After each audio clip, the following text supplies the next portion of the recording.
Good morning students, महर्षि गौतम विद्यालय के online platform पे आप सभी का पुनः स्वागत है। आज हम क्लास 12th की ज्योग्राफी वाले जनसंख्या भारत जनसंख्या संरचना चैप्टर के बारे में अध्ययन कर रहे हैं। हम लोगों ने अभी तक ये पढ़ा कि जो जनसंख्या है, जनसंख्या का महत्व इसलिए है क्योंकि जनसंख्या के विभिन्न रेशों के आधार पर हम किसी देश की प्रगति, वहाँ के उत्थान, उन सबको अध्ययन कर सकते हैं। अभी तक जो हमने ये अध्ययन किया कि क्षेत्र की ग्रामीण और नगरीय जनसंख्या, ग्रामीण जनसंख्या की अगर हम देखें तो धीरे धीरे उसमें गिरावट आ रही है, नगरीय जनसंख्या की संख्या बढ़ती जा रही है, उसके विभिन्न कारणों को हमने अध्ययन किया। आज हम लोग जो अध्ययन करने वाले हैं वो है लिंगानुपात, सेक्स रेशियो। भारत में जो लिंगानुपात है 1901 से वर्तमान में आते आते उसमें क्या परिवर्तन आया, उस सब की हम एक कंपैरेटिव स्टडी करेंगे, तुलनात्मक अध्ययन करेंगे। सबसे पहले हम ये जानें कि लिंगानुपात क्या है। लिंगानुपात यानी स्त्री और पुरुषों का रेशियो। स्त्री और पुरुषों के रेशियो, लिंगानुपात को ज्ञात करने के लिए विभिन्न देशों में अलग अलग क्राइटेरिया होता है। भारत में जो लिंगानुपात है वो है प्रति 1000 पुरुषों पर महिलाओं की संख्या, भारत में लिंगानुपात का आधार है। प्रति 1000 पुरुषों पर महिलाओं की संख्या,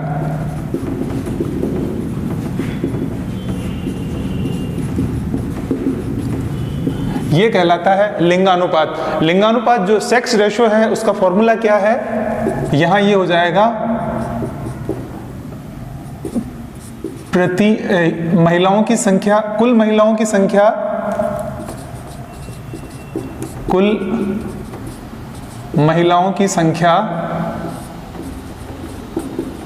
डिवाइड बाय कुल पुरुषों की संख्या, कुल पुरुषों की संख्या मल्टीप्लाई, गुणा करना है 100 से। इस प्रकार जो रेशो ज्ञात होगा वो कहलाएगा लिंगानुपात का रेशो।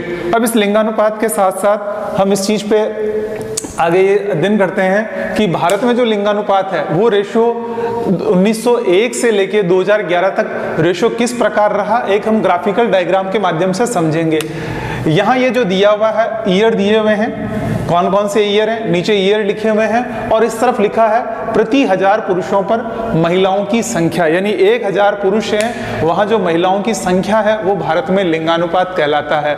अगर हम बात करें यूरोपियन कंट्री की तो वहाँ ये रेशो अलग तरीके से है, वहाँ प्रति 1000 स्त्रियों पर पुरुषों की संख्या लिंगानुपात कहलाती है क्योंकि वहाँ फीमेल्स की संख्या ज़्यादा है। तो हम भारत के लिंगानुपात को डायग्राम के माध्यम से समझते हैं। 1901 में जो लिंगानुपात था वो भारत का ये था 972, यानी 1000 पुरुषों पर 972 महिलाओं की संख्या थी। ये जो लिंगानुपात रेशियो है इसको अगर हम देखें 1911 में 10 साल बाद कहाँ पहुंच गया, 964, 964 महिलाएं, यानी प्रति 1000 पुरुषों पर महिलाओं की संख्या जो 972 थी वो कम होकर 964 पे पहुंच गई। फिर उसके बाद में 10 वर्षों बाद 1921 में ये 955 पे पहुंच गई। फिर 10 वर्षों बाद 1931 में 1931 में ये रेशो 950 पे पहुंच गया, यानी महिलाओं की संख्या अगर हम देखा जाए। फिर 1941 में 1941 में 945 पहुंच गई, यानी 1901 से 1941 के बीच में फीमेल का रेशो धीरे धीरे कम होता रहा, यानी प्रति 1000 पुरुषों पर महिलाओं की संख्या जो निरंतर कम होती गई। फिर 1951 में थोड़ा सा रेशो सुधरा, यहाँ क्या स्थिति आती है 946, यानी 945 महिलाएं थी 1941 में, 951 में, 1951 में 946 महिलाएं हुई। रेशो विशेष नहीं सुधरा, थोड़ा सा सुधार हुआ, लेकिन फिर 961 में आगे देखें फिर रेशो डाउन हो रहा है, यानी ये 941 महिलाएं रह गई प्रति 1000 पुरुषों पर। फिर 1971 में 930 रह गई सिर्फ। फिर 1981 में फीमेल रेशो फिर थोड़ा इंप्रूव हुआ 934, और फिर हम देखें 1991 में 927 पे पहुंच गई। अगर हम ये पूरा रेशो देखें उठा के 1901 से 2011 के बीच में सबसे कम फीमेल कब रही है, 1991 में ये संख्या कितनी है? 927 महिलाएं, यानी 1000 पुरुषों पर 927 महिलाएं। 1991 के समय में महिलाओं की संख्या बहुत कम रही, और जबकि सबसे ज्यादा महिलाओं की अगर हम देखें रेशो 1901 में 972 महिलाएं थी। फिर उसके बाद में 2001 में देखें थोड़ा सा रेशो में इंप्रूवमेंट आया, 933 महिलाएं हो गई प्रति 1000 पुरुषों पर, और 2011 में यानी 2001 से 2011 में इस रेशो में थोड़ा इंप्रूवमेंट आया और 940 महिलाओं की संख्या होगी प्रति 1000 पुरुषों पर, 940 महिलाओं की संख्या बड़ी है। इस प्रकार हम ये देखें तो ये रेशो 1901 से लेके 1991 तक लगातार गिरता रहा, और 91 के बाद में थोड़ा धीरे धीरे इंप्रूवमेंट हो रहा है। अब हम बात करें कि राज्य स्तर पर लिंगानुपात, यानी ये अगर हम देखें विश्व का औसत लिंगानुपात बहुत इंपॉर्टेंट है, हमें ध्यान रखना है। विश्व का औसत लिंगानुपात कितना है?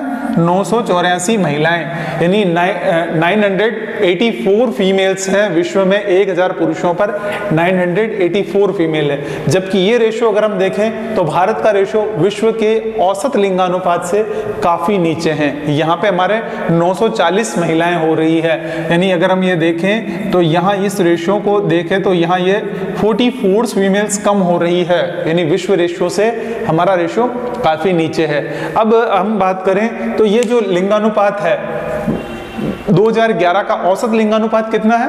940। 2011 में औसत लिंगानुपात 940, यानी प्रति 1000 पुरुषों पर 940 महिलाओं की संख्या है। ये जो आंकड़ों वाले जो प्रश्न आते हैं, इसमें आप ग्राफिकल प्रेजेंटेशन से अगर पढ़ेंगे और एग्जाम में प्रेजेंटेशन करते हैं तो हमें इससे अच्छे अंक मिलते हैं। इसलिए जब भी हम ये आंकड़े याद करें, ऐसा ग्राफ बना के उसको आसानी से याद कर सकते हैं हम। फिर नेक्स्ट है कि लिंगानुपात के आधार पर, यानी जो पूरे भारत का जो लिंगानुपात है उस आधार पे हमने पूरी जो स्टडी जब करते हैं उसको 2 पार्ट में डिवाइड किया, 2 भागों में। नहीं, एक तो राष्ट्रीय औसत लिंगानुपात से अधिक वाले राज्य, ऐसे राज्य जहां लिंगानुपात औसत से अधिक है, और दूसरे वे राज्य जिनका औसत से लिंगानुपात कम है। अब औसत लिंगानुपात से अधिक वाले राज्य, जो महत्वपूर्ण राज्य है, सबसे पहले आता है केरल का नाम। केरल में लिंगानुपात कितना है? प्रति 1000 पुरुषों पे 1084, यानी 1084 फीमेल है। और इस रेशो को अगर हम देखें तो केरल में 1084 महिलाओं की संख्या दिखाई गई है। दूसरा जो राष्ट्रीय औसत से अधिक लिंगानुपात वाला राज्य है वो है तमिलनाडु। तमिलनाडु में भी 995, यानी 995 महिलाओं की संख्या बताई गई है। और तीसरा जो राज्य है वो है आंध्र प्रदेश, जहां 992, यानी हम औसत लिंगानुपात को देखें, हमारा जो औसत लिंगानुपात कितना है? 940। इस 940 से अबव वाले राज्य जो इससे ऊपर हैं वो है केरल, तमिलनाडु, आंध्र प्रदेश। और भी राज्यों की संख्या है। हम मेनली 3 स्टेट याद रखें, और इन स्टेट्स की फीमेल पॉपुलेशन कितनी है प्रति 1000 पुरुषों पे, वो हमें याद रखनी। ये तो वे विभिन्न राज्यों की संख्या।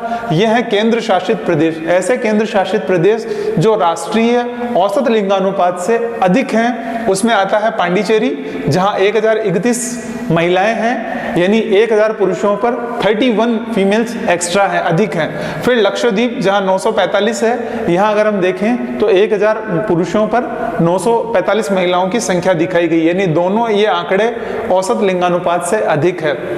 तो लिंगानुपात के आधार पे जो पहला वर्गीकरण है वो राष्ट्रीय औसत से अधिक लिंगानुपात वाले राज्य, यानी जो नेशनल एवरेज सेक्स रेशियो है उससे अबव वाले स्टेट हैं ये। और दूसरा जो डायरेक्ट इसका जो डिवाइडेशन का जो क्लासिफिकेशन का आधार है वो है राष्ट्रीय औसत से कम लिंगानुपात वाले राज्य, यानी जिनका लिंगानुपात राष्ट्रीय औसत लिंगानुपात से कम है। तो यहाँ हम मेनली जो स्टार्टिंग के फर्स्ट और सेकंड नंबर वाले स्टेट हैं, केंद्र शासित प्रदेश है, यूनियन टेरिटरीज हैं, उनकी ही अध्ययन कर रहे हैं। तो यहाँ पहला फर्स्ट अगर हम कहें, सबसे कम लिंगानुपात कहाँ देखने को मिलता है? हरियाणा में। हरियाणा में 877, यानी 877 फीमेल है, यानी 1000 पुरुषों पर 877 महिलाएं हैं। इसी कारण आपने देखा होगा पहले एक टीवी सीरियल आता था, न आना इस देश लाडो, वो उसी पे बनाया था कि यानी वहां कन्या भ्रूण हत्याओं के साथ साथ अगर बच्ची का जन्म होता है तो उसको विभिन्न कुप्रथाओं के माध्यम से उसकी हत्याएं कर दी जाती थी। इसी कारण वहां फीमेल रेशो बहुत कम देखने को मिलता है। तो हरियाणा, लेकिन अब धीरे धीरे क्या हो रहा है, स्थितियां सुधार हो रही है। गवर्नमेंट ने बेटी बचाओ बेटी पढ़ाओ बहुत सी योजनाएं चला के इंप्रूवमेंट करने की कोशिश कर रही है।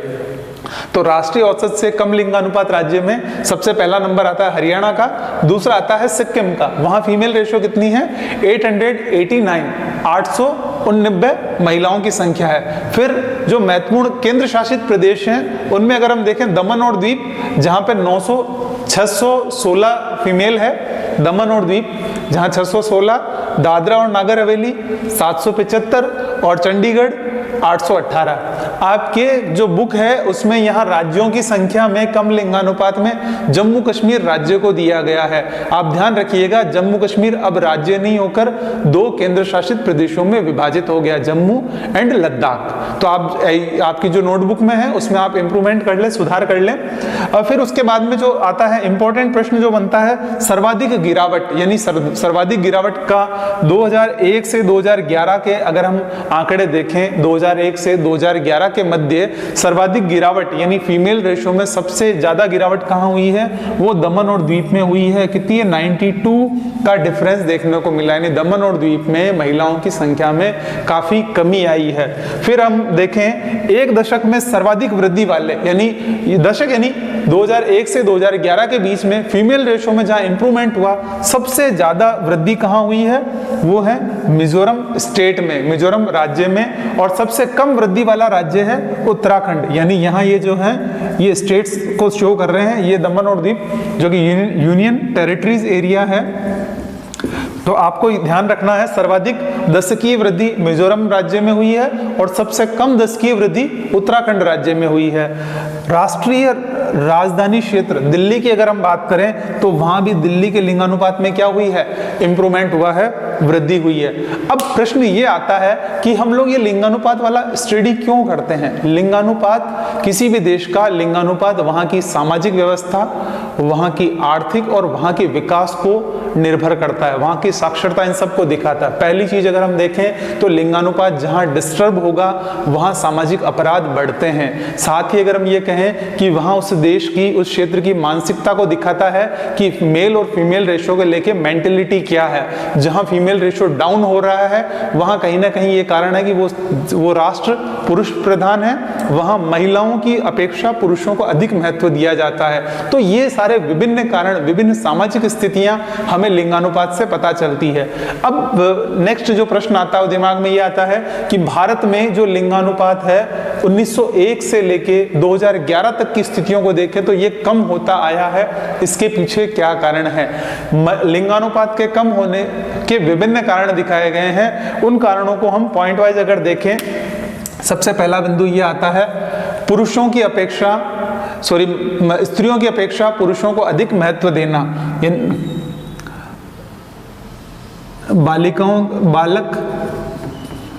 बालिकाओं की अपेक्षा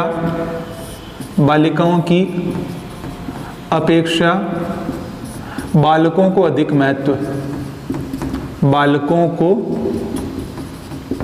अधिक महत्व। यानी अगर हम देखें जाए तो विभिन्न हमारे जितने भी सामाजिक कार्यक्रम हो या धार्मिक कार्यक्रम हो, उन सभी कार्यक्रमों में लड़कियों की अपेक्षा लड़कों को अधिक महत्व दिया जाता है। और कहा जाता है कि जब तक पुत्र प्राप्ति ना हो पितृ ऋण से उऋण नहीं हुआ जाता। तो विभिन्न जितने भी धार्मिक जो मान्यताएं हैं उन सभी मान्यताओं में, चाहे सामाजिक मान्यताओं की बात करें, वहां लड़कों को अधिक महत्व दिया जाता है। इस कारण फीमेल महिलाओं की संख्या कम होती जा रही है। फिर जो अन्य जो कारण बताए गए हैं उन कारणों में अगर हम देखें, दूसरा जो कारण आता है बाल विवाह के कारण, और तीसरा है स्त्रियों की आर्थिक स्वतंत्रता, बालिका शिक्षा में कमी। दूसरा जो कारण बताया गया है बाल विवाह। यहां अगर हम बाल विवाह की बात करें तो बाल विवाह से क्या होता है? बाल विवाह में कम उम्र में लड़कियों की शादियां हो जाती है और प्रसव के दौरान उनकी मृत्यु हो जाती है। तो ये भी एक महिलाओं की संख्या कम होने के पीछे कारण बताया गया है। तीसरा जो देखा जाए शिक्षा का प्रसार, शिक्षा के प्रसार में कमी, शिक्षा के प्रसार में कमी। यानी जहां एजुकेशन हो गया है, जहां शिक्षित समाज है, वहां पे पुरुष और महिलाओं को बराबर महत्व दिया जाता है। जहां अभी भी अंधविश्वास है या जहां हम कहें कि धार्मिक रूढ़ियां अधिक है और जहां शिक्षा पूर्ण रूपेण नहीं फैली है, वहां पर फीमेल रेशियो कम देखने को मिलता है। साथ ही यहां अगर हम ये कहें तो चिकित्सा और तकनीकी में वृद्धि भी लिंगानुपात में कमी का कारण है। चिकित्सा व तकनीकी, यहाँ चिकित्सा और तकनीकी से अभिप्राय यह है कि वर्तमान समय में जो पढ़े लिखे शिक्षित व्यक्ति हैं वो भी कई बार क्या होता है कि जब घर में ऑलरेडी एक फीमेल चाइल्ड है, सेकंड टाइम जब उनका कुछ ऐसा होता है और वो उसमें क्या कहते हैं भ्रूण को चेक करवाकर कन्या भ्रूण हत्या हो रही है, वो यहाँ हम कहें तो शिक्षा और तकनीकी के कारण ये भी फीमेल रेशियो को बिगाड़ने में एक महत्वपूर्ण कारण बनता है। साथ ही इसके अलावा जो अन्य कारण आता है वो है बालिका शिक्षा की कमी और बढ़ता नगरीकरण और औद्योगिकरण। यहाँ हम शिक्षा के प्रसार की कमी कहें तो ये किससे संबंधित है? बालिका शिक्षा, जो कि बालिकाओं को कम शिक्षा दी जाती है। और अगला जो कारण है वो है नगरीकरण एवं औद्योगिकरण, नगरी व औद्योगिकीकरण। यहाँ नगरीय और औद्योगिकीकरण से अभिप्राय यह है कि नगरीकरण के कारण यानी उद्योगों के कारण जो पुरुष होते हैं वो क्या करते हैं कि उद्योगों में काम धंधे करने के लिए शहरों की तरफ आ जाते हैं, तो नगरों में पुरुषों की संख्या अधिक बढ़ रही है। जो फीमेल्स होती है क्योंकि उनकी सैलरी कम होती है, इस कारण फीमेल्स गाँवों में रह जाती है और मेल्स यहाँ आ जाते हैं। तो ये जो रेशो बिगड़ता है शहरों और ग्रामीण में, ग्रामीण क्षेत्रों में महिलाओं की संख्या अधिक देखने को मिलती है और नगरीय क्षेत्रों में पुरुषों की संख्या अधिक देखने को मिलती है। तो ये विभिन्न कारण है जिनकी वजह से लिंगानुपात में अंतर देखने को मिलता है। तो यहाँ ये जो रीजन है वो है लिंगानुपात में अंतर, इसके कारण है।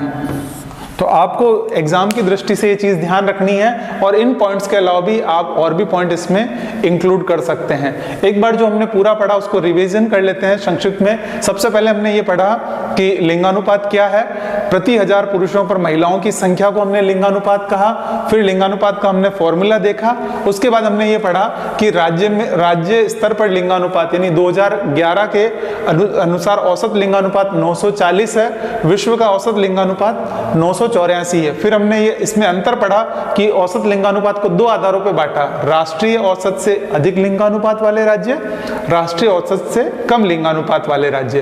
फिर उसके बाद हमने जो अध्ययन किया वो लिंगानुपात में अंतर के मुख्य कारण कौन कौन से हैं।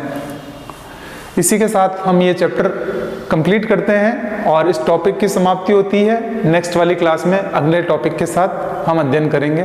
Thank you.